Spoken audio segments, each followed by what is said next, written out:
So video பார்க்குற எல்லாத்துக்கும் என்னுடைய வணக்கம். முடிஞ்ச அளவுக்கு கம்மியாக வச்சுக்கிறேன். ஸோ முடிஞ்ச அளவுக்கு வீடியோ ஃபுல்லாக பாருங்கள். ஏன்னா வாழ்க்கை தத்துவமெல்லாம் கிடையாது. உலகம் உங்களை எப்படி ஏமாத்துது அப்படின்னுங்கிறது தான் இந்த LGBTQIA+ விஷயங்கள் மூலியமாக உலகம் உங்களை எப்படி ஏமாத்துது அப்படின்னுங்கிறத பற்றி தான் இந்த வீடியோவில் நம்ம பேச போகிறோம். ஸோ இப்போ LGBTQIA+ வந்துட்டு பார்த்தீங்கன்னா வெஸ்டர்ன் கண்ட்ரீஸில் செம ஃபேமஸ். ஓகே, நம்ம இல்லைன்னுலாம் சொல்ல முடியாது. பிகாஸ் அந்த LGBTQIAங்கிறது வந்துட்டு பார்த்தீங்கன்னா அப் டு 60 வரைக்கும் இருக்குது. 60+ டிஃப்ரெண்ட் கேட்டகரிஸ் பிரியுது. நம்ம ஊரில் அந்த மாதிரி இனி பிரியல. லெஸ்பியன்ஸ், கே, தென் பைசெக்சுவல்ஸ் இந்த மாதிரி தான் நமக்கு கரெக்டாக தெரிஞ்சிருக்கு. அதுக்கு மேலே கரெக்டாக பெருசாக பிளான் கிடையாது. எனக்கு தெரில. ஸோ இதில் வந்துட்டு பார்த்தீங்கன்னா இப்போது தமிழ்நாட்டில் வந்துட்டு லாஸ்ட் வீக் வந்து பார்த்தீங்கன்னா ஒரு ப்ரைடு வாக்குன்னு சொல்லிட்டு இந்த LGBTQக்கு சப்போர்ட் பண்ணுறவங்க, LGBTQ ப்ரொமோட் பண்ணுறவங்க, LGBTQவாக இருக்கிறவங்க இவங்க எல்லாருமே வந்துட்டு பார்த்தீங்கன்னா அந்த ப்ரைடு ஃப்ளாகையும் ப்ரைடு வாக்கையும் ஹேண்டில் பண்ணிட்டு இருந்தாங்க. ஓகேங்களா, நடந்துட்டு இருந்தாங்க. ஸோ இதில் வந்துட்டு ஒரு சின்ன பொண்ணுங்க வந்துட்டு பேசிகிட்டு இருந்தாங்க. அதாவது 12th அப்படின்னு சொல்லிட்டு அந்த பொண்ணு சொல்லிச்சு. ஆக்சுவலாக 12த்துன்னா 18 வயசுன்னு வச்சுக்குவோம். ஸோ 18 வயசுக்கு முன்னாடி செக்ஸ் வச்சுக்கிறதுக்கு சட்டம் அங்கீகரிக்குதா அப்படிங்கிறதே ஒரு பெரிய கொஸ்டின் மார்க் எனக்கு. ஓகேங்களா, ஸோ அப்படி அங்கீகரிச்சிருந்தது அப்படின்னா போக்சோ சட்டம் செக்ஸ் வச்சவங்க மேலே பாயுமா பாயாதா? இல்லை 2 பேருமே 18 வயசு கீழே இருந்தால் அந்த போக்சோ சட்டம் எந்த மாதிரியான நடவடிக்கைகள் எடுக்கும்? அதுலேயும் பையன் பொண்ணு பாரபட்சம் பார்க்குமா அப்படிங்கிற கொஸ்டின் இருக்குது. ஏன்னா அந்த பொண்ணு தான் ஒரு பைசெக்சுவல் சொல்லிச்சு. ஸோ அப்படி பைசெக்சுவல்னா ஆண் கூடயும் செக்ஸ் வச்சுருக்கணும், பெண் கூடயும் செக்ஸ் வச்சுருக்கணும். ஸோ எனக்கு அதில் ஒரு கிளாரிட்டியே கிடைக்கல. சட்டம் ஆண்களுக்கு எதிராக மட்டும்தான் என்றைக்கும் செயல்படுமா, பெண்ணுக்கு எதிராக செயல்படாதா அப்படிங்கிற கொஷின் அந்த இடத்துல வந்துச்சு. அதையும் தாண்டி அந்த பொண்ணு அவ்வளோ தைரியமாக வெளில பேசுது அப்படின்னா சொசைட்டியில் ஓரளவுக்கு ஒரு ஒரு மினிமம் ஒரு 10 crore வெல்த்தி ஃபேமிலியாக தான் இருக்கணும். மினிமம் ஒரு 10 கோடி ரூபாய் பேக்கப் உள்ள ஒரு ஃபேமிலியாக தான் இருக்கணும். சொத்து பத்து எல்லாத்தையுமே சேர்த்து தான் சொல்கிறாங்க. ஜஸ்ட்டு சேலரியோ இல்லைன்னா வீட்டை மட்டுமே வச்சு சொல்லலை. ஸோ அந்த அளவுக்கு இருந்தால் மட்டும்தான் அந்த பொண்ணால் அவ்வளோ வெளிப்படையாக வெளியில் பேச முடியும். ஓகே, நமக்கு அது ஒன்று தான் டவுட்டு. பட் அதை தாண்டி ஏன் யங் ஆடியன்ஸ் ரொம்ப அதிகமாக இருக்காங்க? இந்த 15லேருந்து 25 வயசுக்குள்ளே இருக்கவங்க தான் ரொம்ப அதிகமாக இருப்பாங்க. அதை தாண்டி ஐடி பீப்புள் அதிகமாக இருப்பாங்க. இந்த 2 கேட்டகரிஸ் தான். ஏஜ் ஃபேக்டர்னு பார்த்தீங்கன்னா 50 to 25. 15 வயசுலேருந்து 25 வயசுக்குள்ளே இருக்கிற ஆண் பெண்கள் மட்டும்தான் இதை பற்றி பேசுவாங்க. அதுவும் பெருசாக ஆண்கள் பேச மாட்டாங்க. ஆனால் எகெயின் ஐடி இண்டஸ்ட்ரிக்கு போய்கிட்டீங்க அப்படின்னா அங்கே பெண்களை காட்டிலும் ஆண்கள் இந்த விஷயத்தை அதிகமாக பேசுவாங்க. இந்த LGBTQ பற்றி அதுக்கு அதுக்கு சப்போர்ட்டிவாகவோ இல்லை அதுக்கு ரிலேட்டடான ஈவெண்ட்ஸ்லேயே பார்ட்டிசிபேட் பண்ணுறது ஆண்கள் அதிகமாக பார்ட்டிசிபேட் பண்ணிக்குவாங்க. ஆனால் ஏஜ் ஃபேக்டர் படி பார்த்தீங்கன்னா 50 to 25 அதில் பெண்கள் தான் அதிகமாக பார்ட்டிசிபேட் பண்ணிக்குவாங்க. இதுக்கு டேட்டாஸ் இருக்கான்னு கேட்டிங்கன்னா தரவுகள்லாம் எதுவும் கிடையாது. ஆனால் இதை நான் ஏன் இவ்வளோ ஆணித்தரமாக நான் சொல்கிறேன் அப்படின்னா, ஏன்னா அது முழுக்க முழுக்க என்னுடைய கருத்து தான். ஸோ ஏன் இவ்வளோ ஆணித்தரமாக சொல்கிறேன் அப்படின்னா 15 வயசுலேருந்து 25 வயசுக்குள்ளே இருக்கிற பொண்ணுங்களுக்கு இல்லை ஆண்களுக்கு நீங்கள் 2 பேர்த்த எடுத்துக்கிட்டிங்கனாலும் பையனை பொறுத்த வரைக்கும் மோஸ்ட்லி வந்துட்டு பார்த்தீங்கன்னா அப்போ வந்துட்டு ரொம்ப மேன்லியாக இருக்கணும், கெத்தாக இருக்கணும், 4 பேர் நம்மளை பார்த்தா பயப்படணும், இல்லை 4 காசு சம்பாதிக்கணும், அப்படியே 4 பேர் நம்மளை பார்த்தா பயப்படணும், கெத்தாக இருக்கணும் அப்படிங்கிற மாதிரியான ஃபீலிங்கில் தான் இருப்பான். உடம்பேற்றது இந்த மாதிரியான ஆக்டிவிட்டீஸில் தான் அதிகமாக பங்கேற்பான். ஆனால் ஒரு பெண்ணை பொறுத்த வரைக்கும் என்றைக்குமே அவள் வந்துட்டு தான் ஒரு அடிமைத்தனத்துலேருந்து வெளில வரணும்னா தன்னுடைய ஃப்ரீடம் வந்துட்டு எக்ஸ்பிரஸ் பண்ணணும் அப்படிங்கிற கான்செப்ட்லேயே தான் நம்ம சின்ன வயசுலேருந்து வளர்த்திக்கிட்டு இருக்கோம். ஸோ தன்னுடைய ஃப்ரீடம் எக்ஸ்பிரஸ் பண்ணுறதுக்கு எங்கே சான்ஸ் கிடைக்கும் அப்படிங்கிறத தான் பார்த்துக்கிட்டு இருப்பாங்க. ஸோ அந்த சான்சஸ் தான் இந்த 15லேருந்து 25 வயசுக்குள்ள. ஏன்னா அவங்களுடைய ஆக்சுவல் அந்த ஒரு பிஹேவியருங்கிறது அப்போ தான் நம்ம பார்க்கவே முடியும். என்னதான் இந்த 12, 13, 14 வயசுல நம்ம கண்ட்ரோல் பண்ணி வச்சாலும் 10த்துங்கிற அந்த ஒரு எக்ஸாம்ஸ் கிளியர் பண்ணதுக்கப்புறம் தே ஃபீல் தெம்செல்வ்ஸ். அவங்களே நினச்சிக்குவாங்க நம்ம ஒரு பெரிய பொண்ணு ஆகிட்டோம். அஃப்கோர்ஸ் யாருமே வந்துட்டு ஒரு 25 வயசு தாண்டுற வரைக்கும் இல்லை 30 வயசு தாண்டுற வரைக்கும் மெச்சூரிட்டி அட்டைன் பண்ண முடியாது. பட் ஆனால் ஒரு பெண்ணை பொறுத்த வரைக்கும் இல்லை பெண்ணை பொறுத்த வரைக்கும் இல்லை ஆணை பொறுத்த வரைக்கும் 10வது தாண்டினதுக்கப்புறம் தாங்க வந்துட்டு பெரிய ஆள் ஆகிட்டோம், 11th 12th வந்தாச்சு அப்படின்னுங்கிற அந்த மைண்ட் செட்டுக்கு போயிடுவாங்க. ஸோ அதனால இந்த 15 வயசுலேருந்து 25 வயசுக்குள்ள இருக்கிற ஏஜ் ஃபேக்டர்ஸில் பெண்களுடைய பங்களிப்பு டுவோர்ட்ஸ் LGBTQ அதிகமாக இருக்கும். ஓகேங்களா, ஸோ இந்த பக்கம் ஏஜ் ஃபேக்டரில் சரி, இப்போ ஆக்குபேஷன் ஃபேக்டர், ப்ரொஃபஷனல் ஃபேக்டரில் வந்துட்டு பார்த்தீங்கன்னா ஐடி பீப்புளில் ஏன் ஆண்கள் அதிகமாக இருக்காங்க அப்படின்னா, ஆண்கள் பலதரப்பட்ட பேர் வந்து அங்கே ஒர்க் பண்ணாலும் ஆண்கள் அங்கே மட்டும்தான் எல்லாருமே ரொம்ப நீட்டாக ப்ரொஃபஷ்னலாக ட்ரெஸ் பண்ணி ஷேவ் பண்ணியோ இல்லை ட்ரிம் பண்ணாலும் நீட்டான ட்ரிம் பண்ணி அழகா பேர்ட் வச்சோ, இல்ல வீக்லி வீக்லி ஹேர் கட்டிங் பண்ணி, ட்ரெஸ்ஸஸ் அயர்ன் பண்ணி போட்டு, இத மாரி வர்றவங்க அங்க தான் ரொம்ப அதிகம். ஸோ ஆண்கள பொறுத்தவரைக்கும் வந்துட்டு பார்த்தீங்கன்னா, அங்க தான் மயங்குவாங்க. ஏன்னா ஸ்கூல் படிக்கிறப்பலாம் ஒரு ஆண் வந்துட்டு ஒரு பையன் வந்துட்டு இன்னொரு பையன பார்த்து, "வாவ்! இவன் அழகா இருக்கான்டா" அப்படின்லாம் யாரையும் நெனைக்கவே மாட்டாங்க. அப்படி நெனைக்கிறாங்க அப்படின்னா, அவங்க பாய்ஸ் ஸ்கூல்ல படிச்சுக்கிட்டு இருப்பாங்க. ஓகேங்களா? பட் ஆனா ஐடில வந்துட்டு நீங்க பார்க்குறப்போ, நம்ம வந்துட்டு இந்த மாரி இருக்கணும், அந்த மாதிரி இருக்கணும், அவங்கள இம்ப்ரெஸ் பண்ணணும், இவங்கள இம்ப்ரெஸ் பண்ணணும் அப்படிங்கிற மாரி தான் நம்ம போவோம். நம்ம காலேஜ் லைஃப்ப முடிச்சுட்டு போறப்போ, ஏன்னா காலேஜ் லைஃப்ல வந்துட்டு நம்ம ஷூஸ், டக்கிங் இதெல்லாம் சேர்றப்போ கம்பல்சரின்னு சொன்னாலும், அ அத வந்துட்டு போக, போக, போக அப்படி அப்படியே டைல்யூட் ஆயிரும். பட் ஆனா ஆஃபீஸ் போனதுக்கப்புறம் அ எசென்சியலா நாம வந்துட்டு நமக்கு புடிச்ச மாரி இருந்தாலும், போக போக கேரியரோட குரோத்துக்கு நாம வந்துட்டு ஒரு கொஞ்சம் ப்ராப்பரா இருக்கணும் அப்படின்னு நம்ம ஃபீல் பண்ணுவோம். அந்த ப்ராப்பரா இருக்கிறதுல யார் நல்லா பிஹேவ் பண்றாங்கன்னு பார்த்து அவங்கள ஃபாலோ பண்ண ஆரம்பிப்போம். ஸோ அப்படி ஃபாலோ பண்ண ஆரம்பிக்கிறப்போ, ஒரு சில பேத்துக்கு ஒரு சில பேத்த பிடிக்க ஆரம்பிக்கும். ஸோ தட் இஸ் ஹவ் அந்த இடத்துல ஜென்ஸ் கொஞ்சம் அதிகமா இருப்பாங்கன்னு சொல்லி சொல்றது.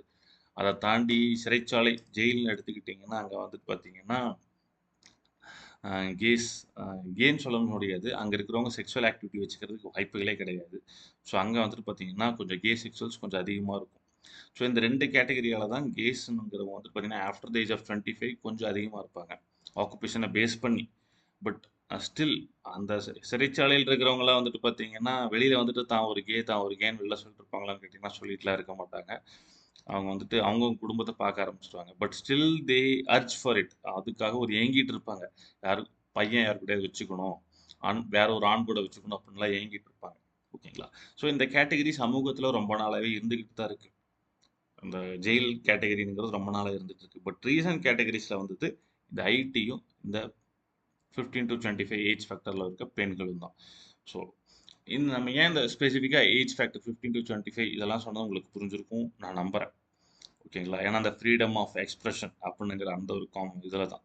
ஸோ இந்த இடத்துல ஒரு கோட்ட சொல்ல விரும்புறேன். அ ஜார்ஜ் பெர்னாட் ஷா சொன்ன ஒரு கோட்டு. "நீ 20 வயசுல கம்யூனிஸ்ட்டா இல்ல அப்படின்னா, உனக்கு இதயமே இல்ல. ஆனா நீ ஒரு 30 வயசுலயும் கம்யூனிஸ்ட்டாவே இருக்கீன்னா, நீ ஒரு முட்டா பையன்." நான் கொஞ்சம் அப்படியே மாத்தி சொல்றேன் அவ்வளோதான். ஏன்னா 30 வயசுலயும் 30 வயசுல நீ கேபிட்டலிஸ்ட்டா இல்லைன்னா, உனக்கு மூளை இல்ல அப்படிங்கிறது தான் அந்த கோட்டு. ஓகே. நான் அத வந்துட்டு 30 வயசுல நீ கம்யூனிஸ்ட்டா இருந்தா, நீ ஒரு முட்டா பையன் அப்படிங்கிற மாரி சொல்றேன். அவ்வளோதான் வித்தியாசம்.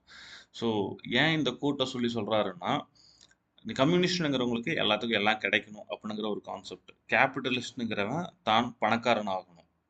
ஓகேங்களா? அடுத்தவங்களுக்கு 4 பொருள வித்து தான் பணக்காரன் ஆகணும். வெல்த்த சேர்த்திக்கணும் அப்படின்னு நினைக்கிற ஒரு கேரக்டர். ஸோ இந்த வெல்த்த சேர்த்திக்கணும்னு நினைக்கிற கேரக்டர் எப்படியாவது சேல் பண்ணணும்னு தான் நினைப்பான். ஓகேங்களா? பட் ஆனா கம்யூனிஸ்ட்ங்கிற கேரக்டர் எல்லாத்துக்கும் எல்லாம் கிடைக்கணும்னு நினைப்பான். இந்த இடத்துல தான் இந்த கேபிட்டலிஸ்ட் என்ன பண்றான், கம்யூனிசத்தோடைய அந்த கொள்கையை யூஸ் பண்ணியே தன்னுடைய மார்க்கெட்டிங் ஸ்ட்ராட்டஜிய யூஸ் பண்றான். ஸோ என்சிஎல வந்துட்டு பார்த்தீங்கன்னா, எல்லாத்து வீட்லயும் ஃபோன் இருந்துச்சா? இருந்திருக்காது. 25 வருஷத்துக்கு முன்னாடி வந்துட்டு பார்த்தீங்கன்னா 25 வருஷம் இல்ல, 30 வருஷத்துக்கு முன்னாடி வந்துட்டு பார்த்தீங்கன்னா, ஃபோன் இருந்தது லேண்ட்லைன் கனெக்ஷன் இருக்கு அப்படின்னா, மொத்தமா அந்த கிராமத்திலேயே ஒரு 10 பேத்து வீட்ல இருந்தாலே பெரிய விஷயம். ஓகேங்களா? அகைன் 25 வருஷத்துக்கு முன்னாடி பார்த்தீங்கன்னா, ஓகே. அந்த கிராமத்தில ஒரு 10 பேருங்கிறது ஒரு 50 பேர்த்து வீட்ல இருந்திருக்கும். கிராமத்தில தான் சொல்லிட்டு இருக்கேன். சரிங்களா? அதே அடுத்த கேட்டகரி 15, 20 வருஷத்துக்கு முன்னாடி. அ 20 வருஷத்துக்கு முன்னாடி நீங்க பார்த்தீங்க அப்புட்ன்னா, செல்ஃபோன் கிராமத்தில ஒரு 5 பேர், 10 பேர்கிட்ட இருந்திருக்கும். அப்ப லேண்ட்லைன் கொஞ்சம் அதிகமாயிருச்சு. பட் ஆனா ஸ்டில் ரொம்ப அதிகமாலாம் இல்ல. 15 வருஷத்துக்கு முன்னாடி வந்துட்டு பார்த்தீங்கன்னா, செல்ஃபோன்ஸ் கிராமத்தில 100 பேர்த்துக்கிட்ட இருக்க ஆரம்பிச்சது. 10 வருஷத்துக்கு முன்னாடி பார்த்தீங்கன்னா, செல்ஃபோன் மோஸ்ட்லி எல்லார் வீட்லயுமே இருக்க ஆரம்பிச்சுருச்சு. 5 வருஷத்துக்கு முன்னாடி பார்த்தீங்க, இல்ல இப்ப இருக்கிற ஸ்டேட்டஸ் பார்த்தீங்கன்னா, செல்ஃபோன் இல்லாத ஆளுங்களே கிடையாது. 10 வயசு தாண்டிடுச்சுனாலே அவங்க கிட்ட செல்ஃபோன் இருக்க ஆரம்பிச்சுருச்சு. கிராமத்திலேயே. ஸோ கிராமத்தில நீங்க ஓகே 15 வயசுன்னு தாண்டுனா ஒருத்தர் சொன்னா கூட ஓகே அக்செப்ட் பண்ணிக்கலாம். பட் ஆனா செல்ஃபோன் இல்லாத ஆட்களே இல்ல. அந்த நிலைமை போயிருச்சு. ஸோ அப்போ எல்லாத்துக்கும் எல்லாம் கிடைக்க ஆரம்பிச்சுருச்சு. கேபிட்டலிஸ்ட்டுக்கு அவனுக்கு நல்ல சேல் நடக்க ஆரம்பிச்சாச்சு. ஏன்னா நெறைய பிராண்ட் இருக்கு. நெறைய சேல்ஸ் நடக்கும். கம்யூனிஸ்ட் கொள்கைப்படி எல்லாத்துக்கும் எல்லாம் கிடைச்சாச்சு. ஸோ கம்யூனிஸ்ட் கொள்கையும் ஃபுல்ஃபில் ஆயாச்சு. So same goes for fridge, TV. ஏன்னா டிவில நம்ம உட்காந்து ரோட்ல உட்காந்து பார்த்துருப்போம். இல்ல அடுத்த வீட்ல உட்காந்துலாம் பார்த்துருப்போம். இப்போ அப்படி கிடையாது. எல்லாத்து வீட்லயுமே டிவி இருக்கு. செல்ஃபோன்லயே டிவி பார்க்க ஆரம்பிச்சாச்சு. So fridge, washing machine, grinder, mixie இந்த மாரி எல்லா ஐட்டமுமே எல்லாத்துக்கும் எல்லாம்ங்கிற கான்செப்ட்லயே கேபிட்டலிஸ்ட் அவனோட எல்லா ப்ராடக்ட்டையுமே சேல் பண்ணிட்டான். இப்போ இதுக்கு மேல கேபிட்டலிஸ்ட்டுக்கு என்ன வேணும்? ஏன்னா சேல் பண்றதுக்கு எல்லாமே இருக்கு. சேல் பண்றதுக்கு உண்டான எல்லா யுக்திகளையுமே ஃபாலோ பண்ணியாச்சு. இதுக்கு மேல கேபிட்டலிஸ்ட்டுக்கு என்ன வேணும்? பணம் வந்துகிட்டே இருக்கணும். பணம் வந்துகிட்டே இருக்கணும் அப்படின்னாலும், ஆம், அதுக்கு யாராவது கடனாளி ஆக்கிட்டே இருக்கணும். Okay, first point. 2வது அவனுக்கு சொத்து அதிகமா சேரணும். சொத்து அதிகமா சேரணும் அப்படின்னா, அவன மாரியே ஒரு வெல்த் உள்ள ஒரு பீப்பிள் வந்துட்டு ஒரு அட்டாச்மென்ட்டோட இருக்கக்கூடாது. வெல்த்தோட அட்டாச்மெண்ட்டா இருக்கக்கூடாது. ஓகேங்களா? சொத்தோட அட்டாச்மெண்ட்டா இருக்கக்கூடாது. ஸோ அப்படி அட்டாச்மெண்ட்டா இருக்கக்கூடாது அப்படின்னா, இன்னும் ஒரு ஃப்ரீ ஃப்ளோ மைண்டா மாத்தணும்.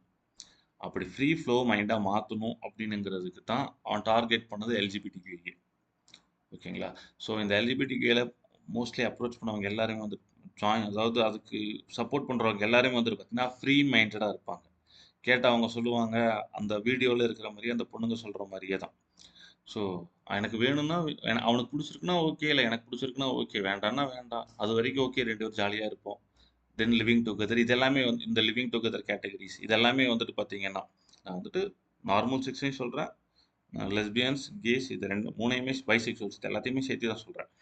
ஸோ இப்படி இருக்கிறப்போ, அதாவது மேரேஜ்ங்கிற அந்த கட்டுப்பாட்டுக்குள்ள வராம நீங்க வெளியில பண்றது எல்லாத்தையுமே வந்துட்டு பார்த்தீங்கன்னா, எப்படி போகுது அப்படின்னா கடைசியா, ஸோ உங்களுக்குன்னு ஒரு ஒரு அட்டாச்மெண்ட்டே இல்லாம தான் போகும். கேட்டா அப்படிலாம் கிடையாது அப்படின்னு பல பேர் சொல்லலாம். அஃப்கோர்ஸ் அ அது வந்துட்டு பார்த்தீங்கன்னா, ஒரு எக்செப்ஷனல் கேட்டகரி இருக்கும். அவுட் ஆஃப் 100ல ஒரு 5 பேர், 10 பேர் அந்த மாரி இருப்பாங்க. நான் இல்லைன்னுலாம் சொல்லல. ஆனா மிச்சம் 90 பேத்துக்குமே வந்துட்டு பார்த்தீங்கன்னா, ஒரு அட்டாச்மெண்ட் இருக்காது. Just for pleasure they will behave like that. ஓகேங்களா? அந்த பிளஷருக்காக 2 பேரும் செக்ஸ் வச்சுக்குவாங்க. ஸோ அப்போ அவங்களுக்கு அந்த பிளஷர் மட்டும் தான் கிடைக்கணும் அப்படின்னா, கடைசி வரைக்கும் அந்த பிளஷர மட்டும் தான் அவங்க சீக் பண்ணிக்கிட்டே இருப்பாங்க. அத தாண்டி கமிட்மெண்ட்ங்கிறது குடுக்கவே மாட்டாங்க லைஃப்க்கு. அப்படி கமிட்மெண்ட்டே குடுக்காதப்ப என்ன ஆகும் ஆட்டோமேட்டிக்கா, உங்களுடைய வெல்த், உங்களுடைய சொத்துக்கள் எல்லாத்தையுமே சேல் பண்ணுவீங்க. இல்லன்னா செலவு பண்ணுவீங்க. செலவு பண்ணீங்கன்னா, அப்ப அது யார்கிட்ட போகும்? இல்ல சேல் பண்ணீங்கன்னா யார்கிட்ட போகும்? இன்னொரு வெல்த்தியான பெர்சன் கிட்ட தாங்க போகும். ஓகேங்களா? இதுதான் இப்போ அல்டிமேட்டா ஆ கார்ப்பரேட்ஸ் திங்க் பண்ணிட்டு இருக்கிற ஒரு ஸ்ட்ராட்டஜி.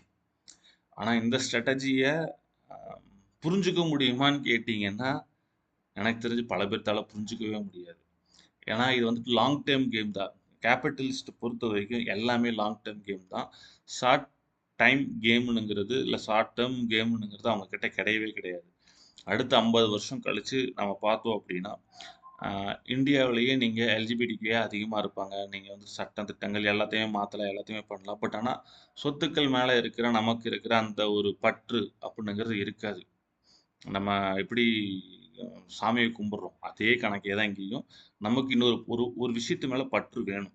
அப்படி பற்று இருந்தா மட்டும் தான் அதுக்காக நம்ம உயிரையுமே குடுப்போம்.